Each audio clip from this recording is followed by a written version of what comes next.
So again, spectators around the beginning, please put your phones away. Are you pro or con? Pro. So we will be going pro. Okay, are the judges all ready? Yes.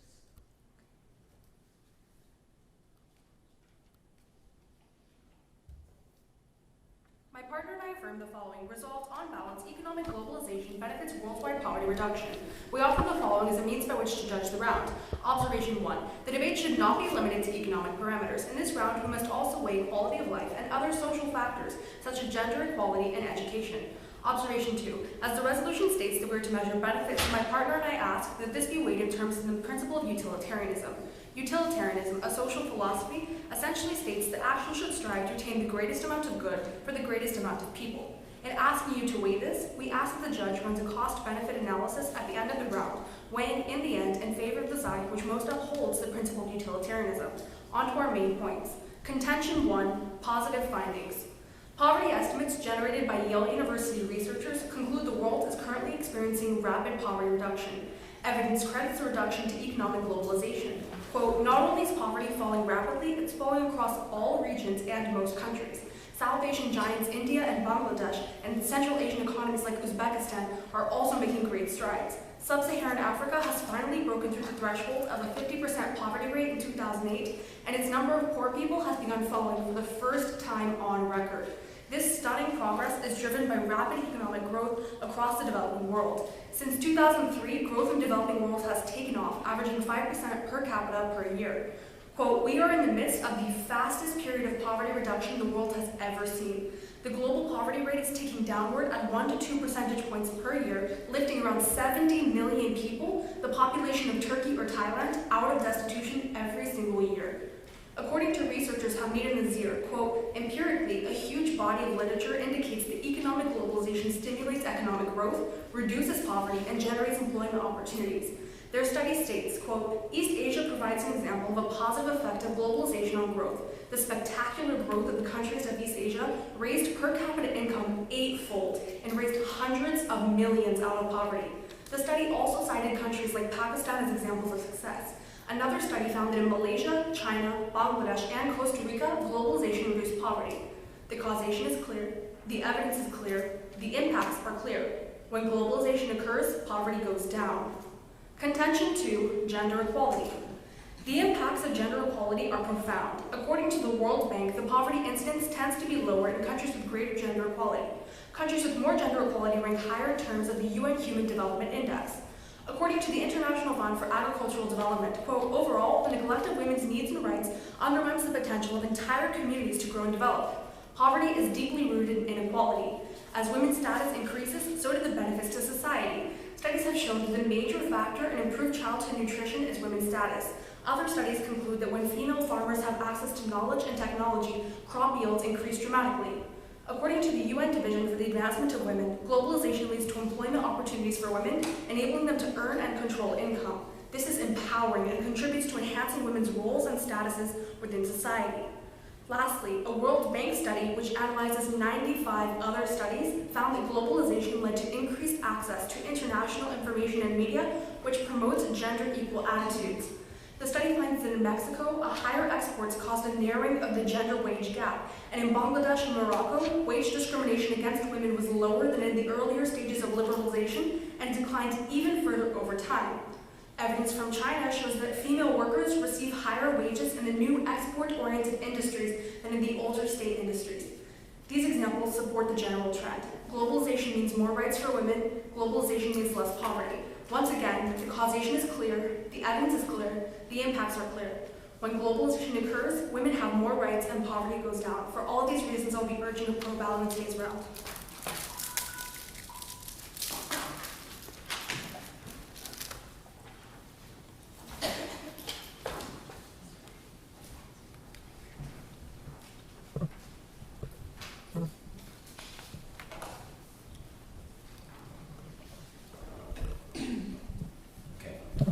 Judges ready? Alex? Yes. Zoe Samir? All right. Then we'll begin. We negate resolve. result, on balance, economic globalization benefits worldwide poverty reduction. We offer the following observations with which to evaluate this round. Observation 1, an increase in overall wealth does not indicate a decrease in poverty, as there is no reason to believe that this wealth is being distributed equally. Observation 2, because measures of absolute poverty are situational and dependent on factors such as cost of living and quality of life, indicators coupled with economic metrics are a better way to measure poverty. Contingent 1, unbalanced trade. Subpoint A, the WTO. The World Trade Organization admitted in a statement that its policies, quote, led to increased poverty and inequality and have eroded democratic principles with a disproportionately large negative effect on the poorest countries. The UN estimates that poor countries lose about $2 billion per day just because of unjust trade rules, 14 times the amount that they receive in aid, and many of these trade rules instituted by the WTO. They have further admitted that their trade policies have led to lower export revenues and higher import costs for developing nations. The UNCTAD further found that there is no causal link between foreign investment and poverty reduction, as 80% of foreign direct investment is in the form of mergers and acquisitions, not in economic development. Subpoint B, NAFTA. NAFTA is another example of globalization, decreasing quality of life, and increasing poverty. It has, in its 21 years of existence, weakened the Mexican agricultural industry to the point where 2 million workers have been forced to leave their land since the agreement, and 20 million Mexicans now live in food poverty, with 1 in 5 children suffering from malnutrition. Heavily subsidized U.S. corn and other crops are driving these issues, and other trade agreements of the same format, such as the Trans-Pacific Partnership, promise to have similar impacts for the poorest citizens of developing countries. Contingent to abuses. Subpoint A, child labor and human rights. Neil Kearney of the International Textile Organization explains the issue presented by globalization. Governments, in their endeavor to attract foreign capital, deliberately fail to enforce fundamental labor standards on freedom of association and collective bargaining. The often blatant disregard of these rights has been tragic for workers, and children are made to suffer mentally and physically. Ozcan Dakemir for the International Conference on Economics warns that increases in GDP per capita entail an increase in child labor employment. Under this system, children are forced to work in sweatshops where wages are illegally suppressed, fire exits are kept locked, and unsafe working conditions lead to major accidents such as the more than 1,000 fatalities in the Nike factory collapse in Bangladesh in 2013. Countries such as Qatar and Saudi Arabia exploit vast masses of poor, untapped labor from countries like Nepal and North Korea, where Qatar gets 94% of its workers, many of them in debt bondage, and over 29,000 classified as enslaved by the Global Slavery Index. Subpoint B, GMOs and the marginalization of farmers. In his study of land use under globalization, Eric Lehman of Stanford University explains that economic globalization also increases the influence of large agribusiness enterprises and international financial flows on local land use decisions, weakening national policies intended to promote a public good. Thousands of Paraguayans have been forced off of their land and into urban slums to make room for GMO soy farms, moving 27% of Paraguayans below the poverty line as a direct result of GMO soy. In Argentina, over half of the country's farmland, some 18 million hectares of land, are devoted to GMO soy. The consequences of this soy expansion include paramilitary forces in the country killing campesino farmers in the north to move them off of their land and make room for soy farms. Soy farms whose pesticides are causing increased rates of birth defects and malformities, placing a further burden on poor Argentine families economically and critically diminishing their quality of life. Contingent 3, economic vulnerability. A recent OECD report found that increased global interconnectedness makes the global economy more susceptible to shocks and crises. In the recent 2008 financial crisis, the World Bank reported that the heaviest impacts were found in export-oriented centers, mining, and garment industries, the foundation of many developing economies. This resulted in 50 million global lost jobs in the first 2 years of the crisis. The World Bank further reported that the shift to lower productivity jobs resulted in an estimated 233 million more working poor, 100 million of which were in South Asia. Increases in the working poor population led to increased instability, perpetuating the cycle of poverty in the countries that can least afford disruption, many in sub-Saharan Africa, where the working poor are 2/3 of the employed and number 8 times the total number of unemployed. For these reasons, I urge a con ballot in today's debate.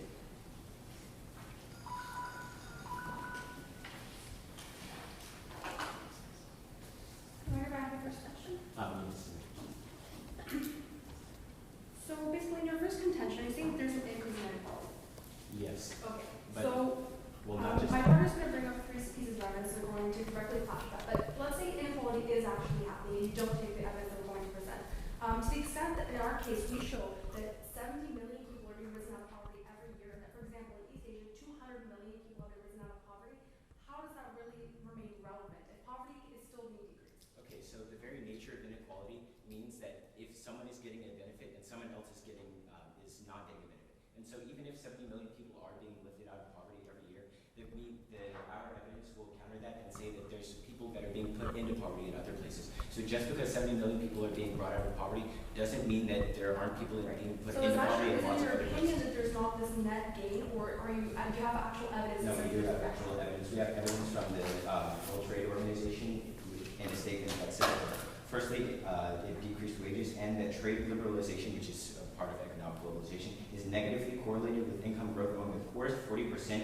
of the population, but positively correlated with income growth among higher income groups. In other words, it helps the rich get richer and the poor get poorer. Okay, right. So like I said, we're going to bring up evidence to the contradictory, but even assuming that it's still there, that evidence does not show that there's this net harm, because what we're saying is that 70 million people every single year are coming out of poverty and they're joining the ranks of the middle class. Okay, but see, that's not necessarily net harm. Just because 70 million people are being lifted out of poverty doesn't mean that there's not people being put into poverty in other places. And so because we didn't really show that through inequality evidence. But like I said, the inequality is also not actually happening. We're going to bring that. So it's a question. Yes. So, you talk a lot about in your framework about cost-benefit analysis, but wouldn't the win cost-benefit analysis based on our first contingent subpoint A, where we say that like things that are going into these countries like aid for and cultural dissemination and funding for those things are outfunded by the $2 billion a day that are lost by developing nations So due to one subpoint underserved. is not going to win on balance, and using our second observation with the util framework, what we're saying is that we have to give the greatest amount of good to the greatest amount of people. So to the extent that we're saying hundreds of millions of people are being helped, there's so many long-term benefits that women are having better statuses, that there's less poverty, and nothing else is really relevant to this extent. All these harms you're claiming don't actually affect the benefits of poverty reduction. Well, we've shown plenty of stats that affect the benefit of poverty, or the poverty reduction increases, such as in our third contention with the 233 million moved into poverty through the increased susceptibility to financial crisis. Firstly, how do you account for that? The increased susceptibility that we have now to financial crisis because of this global interconnectedness. And so basically every time that there's a financial crisis, which happened anyway, but every time that there's a financial crisis, the impacts will be enlarged by this economic globalization. Will you be using prep? Sorry? No.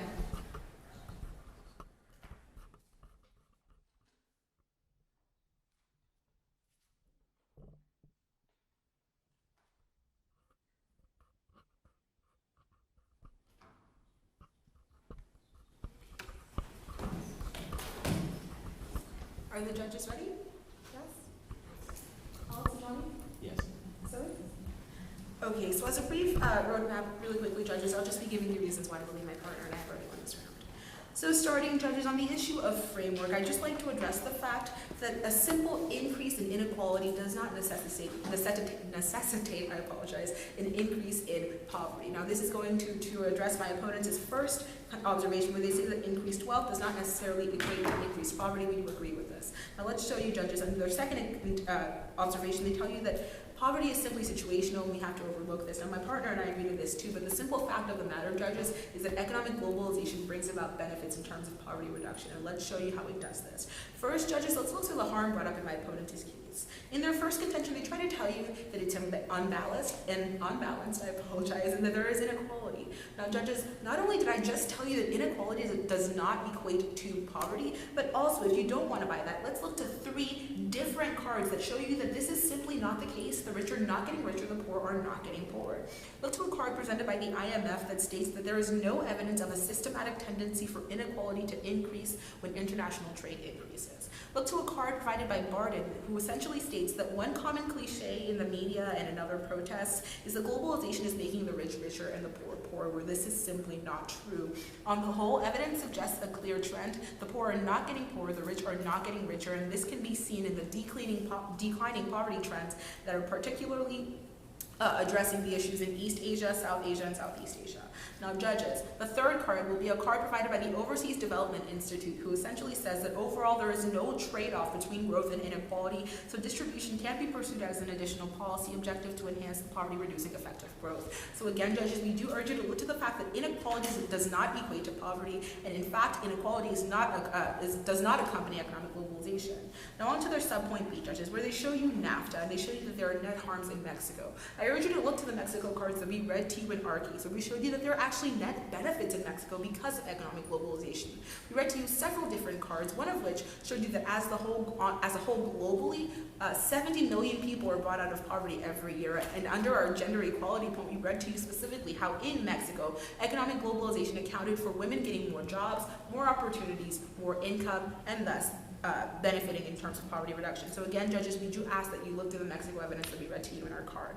Now on to their second point, judges, where they bring to you abuses. They bring to you child labor, and how countries deliberately fail to enhance their public, their support for the opposition of child labor. Now, judges, I urge you to look to a card provided by Eric Edmonds of Dartmouth College, who essentially says that as developing countries integrate into the world economy and increasingly rely on export markets, thus participate in economic globalization, rich countries can use the threat of trade sanctions to coerce policies that curtail child labor. An example of this occurs in Vietnam, where trade liberalization accounts for 45% of the overall decline in child labor that Vietnam experienced in the 1990s. So what we show you, judges, is that we're really not seeing an increase in child labor, so we are going to ask that you don't look to that point as well. Now onto their subpoint B, where they bring to you GMOs. Now they don't really specify that this is economic globalization, but even if you don't want to buy that, we do urge you to consider the fact that the benefits we showed to you in our pro case outweigh these harms. They don't really show you any net harms. They simply say that GMOs are bad and that less local farmers are being allowed to produce. But to the extent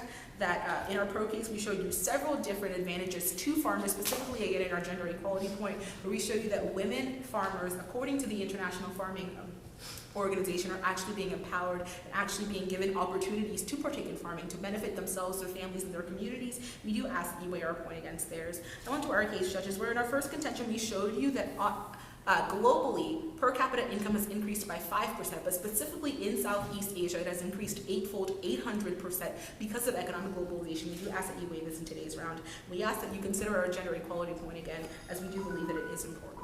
Thank you. Preparation? Yes, we'll take some. Sorry? All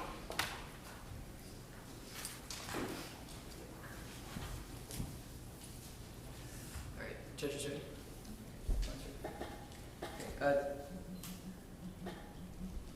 Time starting now. Okay, so the first thing that I'm going to do is start to review my opponent's contentions. Their first contention talks about positive findings in terms of poverty reduction due to economic globalization.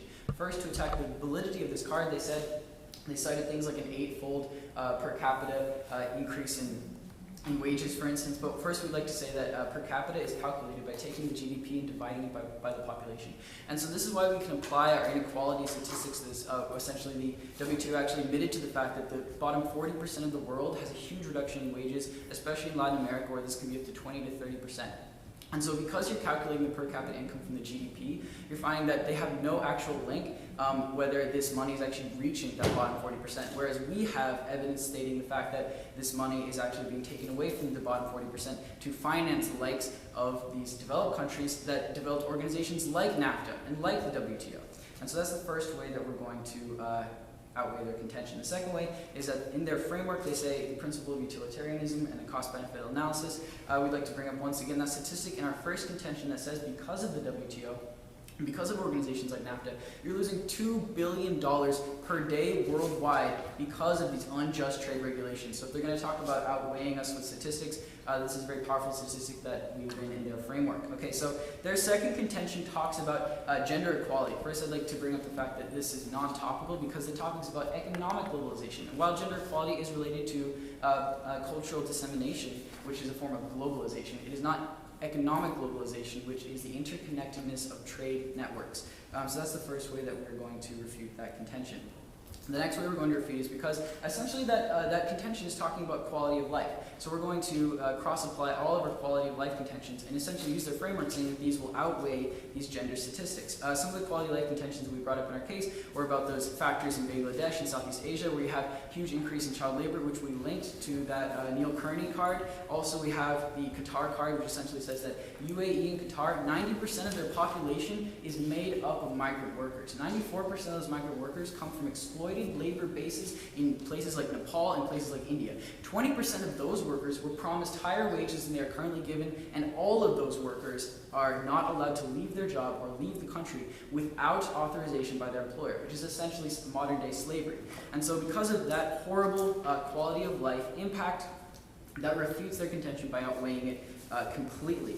Okay, so next thing I'm going to talk about is that when you have this sort of global interconnectivity that economic globalization provides, you open yourself up to facilitating and creating black markets. And so on that note, we're going to bring up a statistic that says, following reports in last November, billions of dollars worth of cocaine smuggled to Europe each year came along routes controlled by terrorist groups that have pledged support to the Islamic States. Okay, so essentially this card is saying that organizations, it goes on further to say that organizations like ISIS, in the past the Taliban, have made the majority of their money off selling drugs like opium and heroin to communities all across the world. And so also you see things like human trafficking with the triad. Essentially, when you have global interconnectivity, you open yourself up to black market trade, and this is an extreme problem that we'd like our opponents to address. Okay, so now going on to extend my contentions, we've got the WTO, we've got NAFTA, and these are essentially examples of how these trade regulations are creating benefits for the established power structure and completely ignoring the needs of those developing nations. They did not address our child labor and human rights. Well, they said we didn't have a link to it, but we do have a link into the International Textile Organization card, also with the Qatar link as well. And they said that when you've got economic globalization, you're going to have regulation, and that this regulation is going to decrease the rates of child labor. But this is simply not true, because we found that the child labor often resulted from illegally suppressed wages. So just because you have regulation, the economic globalization is going to lead to situations where that regulation is not followed, like the Nike factory in Bangladesh.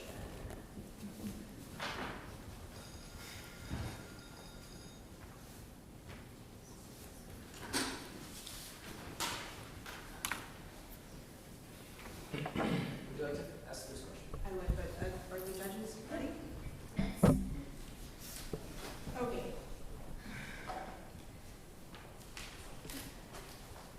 Are you ready? Okay, so you keep bringing up these child labor abuses, but can you tie those to globalization again? I'm not really saying. Yeah, okay, so child labor is perpetrated by multinational organizations like Nike building factories in Bangladesh or in South Asia, or for instance in Qatar, where workers are taken across the world, migrant workers taken across the world, coerced or forced into essentially forced labor. So this is directly because of economic globalization is the global interconnectedness, including things like trade works and just general sharing of economic wealth. And this is going to include multinationals investing in resources or building factories or taking workers from other countries, because it's all a form of economic globalization. Right. So then are we? So can I ask you a question about that? Can you just ask me a question? Sure. Okay. Would you actually consider gender equality economic globalization or simply cultural I dissemination? consider gender equality to be the result of economic globalization. Okay. That's what the argument is. We're not saying gender equality is globalization. We're saying gender equality is a result of globalization. As a result of economic globalization. Right. And so what? Why is it a result of economic globalization? Right, because as opposed to regular globalization? Because when you see the interconnection of economies, when you see these trade barriers being lifted, these trade regulations being opened, you see an increased amount of women in the work field, and that's specifically. Connecting. Right, I'll show you that card if you ask me any faster. Right? But this is specifically due to the fact that more developed countries, the bigger economies, essentially peer pressure these smaller developing economies into allowing women into their work field, into their establishments. So this is a card from the UN Division for the Advancement of Women, and if you'd like to see it, I'd be willing to provide it to you. Now, may I ask you a question? Yeah. Right. So you keep bringing, you brought up NAFTA and decreased quality of life harms, but again, what does that have to do with poverty and with globalization? Poverty, okay, that's easy. Okay, so the World Trade Organization and NAFTA, North American Free Trade Association, essentially those are regulating bodies that are created by developed nations for the controlling members. And what these do is they regulate international trade, so that's an obvious link to economic globalization. But beyond that, the WTO has actually admitted to horrific, essentially, abuses in terms of economic. Okay, so. Well, okay, what I'm saying here is that they, because of their established power structure, they use that to leverage that power against the developing nations. Right. Show me where that has happened. I understand that it's possible. All sorts of corruption. Providing many statistics, as well as I can do you want to read the one in the case that we already read? I just like a couple of examples. Okay, Mexican agricultural industry. Okay, NAFTA is an example of globalization increasing quality of life, increasing poverty. It has, in 21 years of existence, weakened the Mexican agricultural industry to the point where 2 million workers have been forced to leave their land since the agreement, and 20 million Mexicans now live in food poverty, with 1 in 5 children suffering from malnutrition. So that's one example of the equal case. But there are many other examples as for the multinational organizations. Okay, so then if we're going to be weighing, why aren't we weighing the simple fact that over 70 million, hundreds of millions of people are being risen out of poverty every year? Well, we would dispute that fact because we would argue that the inequality statistics we brought up prove that that money is not necessarily going to the people that need it. Right. We're not arguing the money, we're arguing poverty itself. If hundreds of millions of people are being risen out of poverty. Okay, I would respond to that with our South Asian point, because your point South Asian as well, about the 100 million increase in working for if we haven't paid attention. Are you going to use time? Yes or no? No.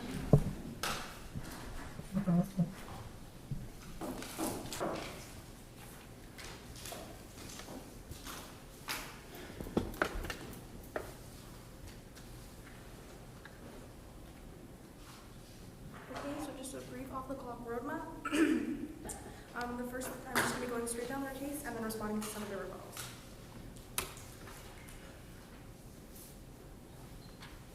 Okay, judges, so the first thing I want to talk about is framework. So I remind you that we, in our second observation, bring up this idea of utilitarianism, the greatest amount of good for the greatest amount of people. So throughout this speech, I'm going to be showing you how we uphold this and my opponent fails to do so. So let's first talk about their contention about unbalanced trade.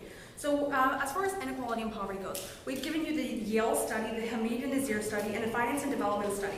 My partner gave 3 studies additionally in her speech showing that inequality is simply not happening and increasing because of economic globalization. However, even if you don't buy that, even if it is happening, it clearly has had no effect on poverty reduction because our evidence shows that in India, Bangladesh, Uzbekistan, Sub-Saharan Africa, Pakistan, Malaysia, China, India, and Costa Rica, poverty is going down. Annually, 70 million people are being lifted out of poverty. So the number of people that are in poverty is less by 70 million. That's a net benefit, regardless of what my opponent's going to try to tell you. So clearly, poverty is not occurring on such a wide scale due to economic globalization, and this point is completely going to fall. So now let's talk about this volatile global economy idea that they bring up in their next contention. So they provide a correlation in their evidence. They fail to provide a causation. However, by increasing education, giving women rights, giving employment opportunities, reducing malnutrition, helping the poor, and helping the poor join the middle class, these are all long-term benefits that are leading to more stabilization, anything but volatility. So in the last rebuttal speech, my opponent stated that gender equality is not topical and that their arguments outweigh it. However, it's completely topical in the sense that economic globalization is giving these women more employment opportunities and empowering them so that they can break the cycle of poverty. And the studies show a direct causation between these women being risen out of poverty and better conditions for childhood malnutrition. It's reducing malnutrition. Lastly, on to abuses. My partner read the evidence from Dartmouth that completely destroys the child labor argument, and she will address all the rest of the harms in her next speech. And for all of these reasons, I'm strongly urging a pro ballot.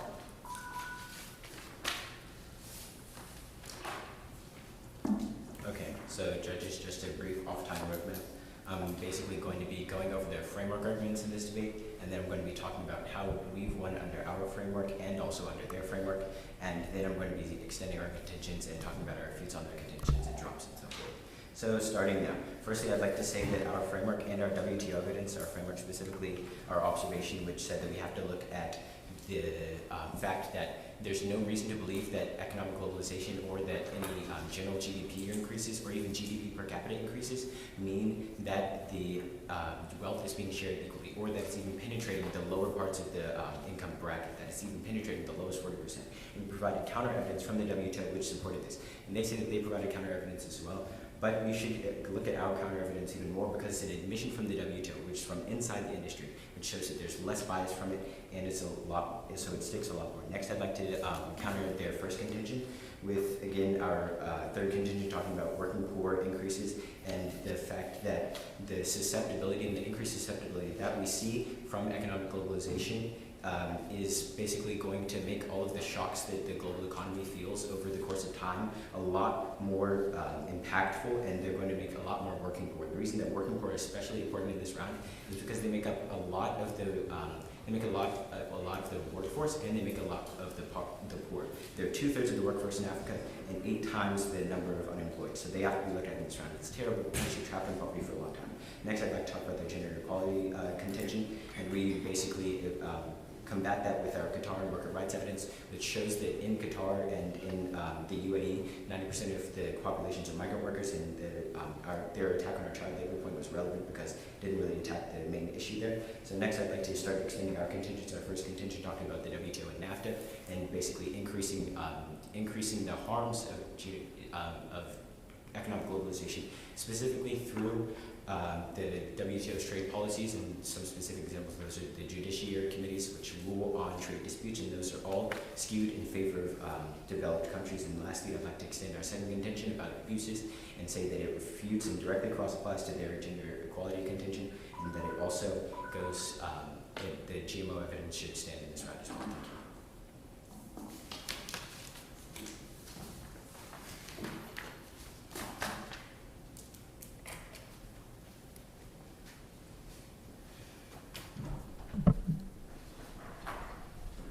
Ready, guys? Yeah, so you're ready? Yes, sir. So you brought up the idea of GMOs. Can you elaborate on that? Okay, so essentially, agrochemical companies like Monsanto or Dow Chemical are multinational corporations that bring their business into foreign nations. So that's the first link as to why it's economic globalization. So a couple examples we gave were in Paraguay and in Argentina, where essentially because these genetically modified organism companies are so powerful, they strong arm the government into doing horrific things to the people they're supposed to represent. For instance, we brought up the killing of thousands of campesino families in the north. Could it not be argued that GMOs are a good thing in terms of crop yield, in terms of In employment? terms of feeding the world's hungry. in terms Okay, of well, feeding firstly, the we'd like to world. establish that it's not the main problem in global hunger right now is not that there's not enough food, and it's not It's that there's distribution. that's distribution. So no. Right, so where's all this food being grown? Where's see, the all the food in the world are GMOs. GMO Yeah. food specifically? Okay, the GMO foods that we talk about in our case are talking about they're grown in Argentina and Yes, the GMOs weren't grown for the benefit of the people in those countries. They kicked off the local farmers there, which were providing economic revenue and food to that local population, and they replaced it with 15 million hectares of that GMO soy and also killed farmers in the process. So essentially we're just finding which is lowering quality of life as well, also because they increase the rates of birth defects, and that puts an extra Right. burden on So- the environment. We can also look to it, for example, to Asia, where But is that a 270,000. question? Because is this a question? Right. So we're giving. Okay, so if we're going to have to wait, as we are at the end of this round, and we're going to have to look to the Can I ask a question? Because we haven't asked anyone else. Okay, how would you respond to the argument we brought up that when you have that global interconnectedness, you open yourself up to creating this black market, and as we brought up, the link was $5 billion or $15 billion of heroin cocaine moving from that Arabic region, from ISIL and from the Taliban into Europe. first, And drug trafficking is going to happen, but secondly, there's actually evidence that shows that globalization has positive effects on the decrease of terrorism. okay, What evidence? yeah. Jesus made them read it to you. Yeah, So, because but our- is that really a harm of economic globalization, or is that just a pathway being opened that's not being guarded? Is it really the No, it's a fault harm of that economic they're globalization not because they're using regulating? global trade routes, so it's inherent. Anything that's Right, but global it's trade not- routes is they're- inherently economic globalization. Right, but And it's economic also- globalization is not causing that. It's opening up a pathway that needs to be Yeah, regulated okay, by well, if those it's a governments. okay, but if It's not it's a the fault spillover, of economic globalization. That those all right, governments but don't if it's a have spillover regulations. benefit of economic globalization, then it has to be weighed just in the same way that you weigh your gender equality, because it's a spillover benefit of economic Absolutely globalization. not. So it's in, wait, Yes, Gender it is. equality So is they- caused by economic globalization. It's just There's a like this direct drug cause. trafficking is caused by There's a the economic difference is globalization. that we showed you a direct causation in terms of gender equality, where you did not. You told us that there was a negative correlation, but you never told us that there was any sort of We had causation. a direct causation between the two. Reports. Am I allowed to finish? Okay. We'd like to run round.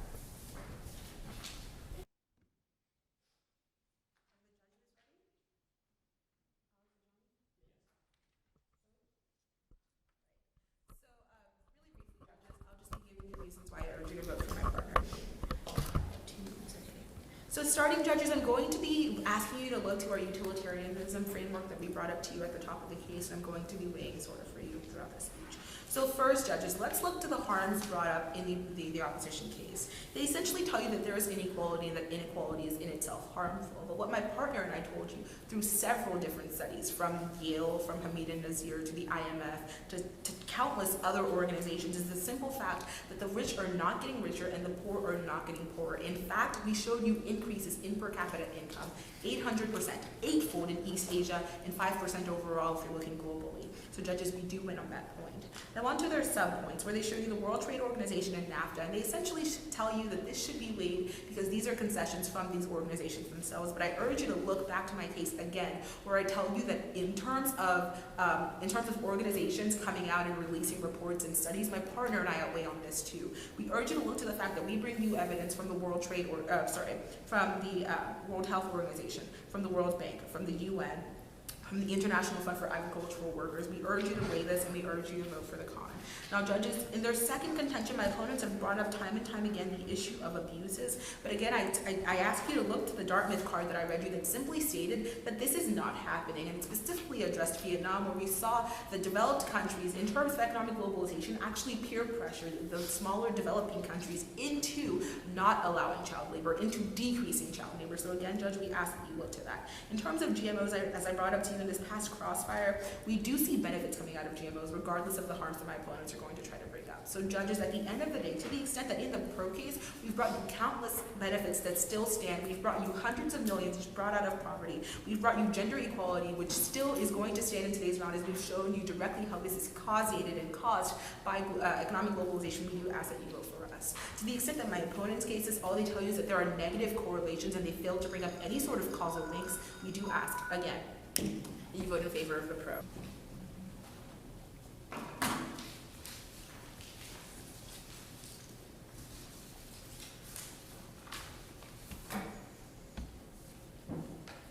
Judges ready?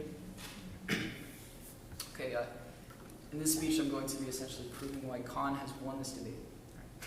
Starting now. Okay, so the first thing I'd like to point out is in terms of framework, they dropped a quality of life thing. So essentially because we outweigh them in terms of quality of life through our excessive evidence on the fact that you've got increased child labor, you've got increased use of migrant workers, we overweigh them in terms of quality of life arguments. But if we're using their framework, once again, the $2 billion a day that you lose because of the unjust trade regulations outweighs their economic impacts. Okay, so now on to their first contention, which is called positive impacts. They talk a lot about per capita income, but they fail to realize and they fail to address my refute that when you have your GDP going up, you divide that to get your per capita. But that doesn't address the fact that that income might not be going to the bottom 40%. And we provided evidence, causal evidence from the WTO actually stating that the people in that bottom 40% had their wages decrease. And this is just an example of why our inequality statistics refute their decreases in poverty statistics, because their poverty statistics are too general to account for that inequality.